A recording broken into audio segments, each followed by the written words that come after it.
Hey guys, welcome back to another interesting video of TechTube, and in this video I am going to show you how to change your video preferences in Crunchyroll. So without any further ado, let's dive right into this exciting video.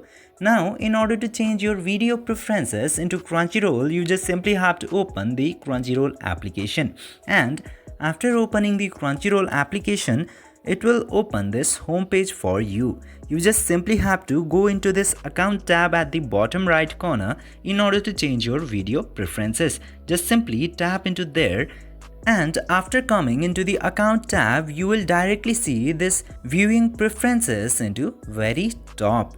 And into there you can select if you want to enable or disable mature content, then after that audio languages, subtitle languages, and show the subtitle or do not show the subtitle. You can choose these preferences as you want.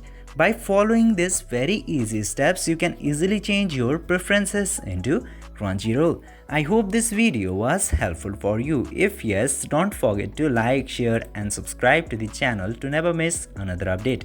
Thank you for watching the video.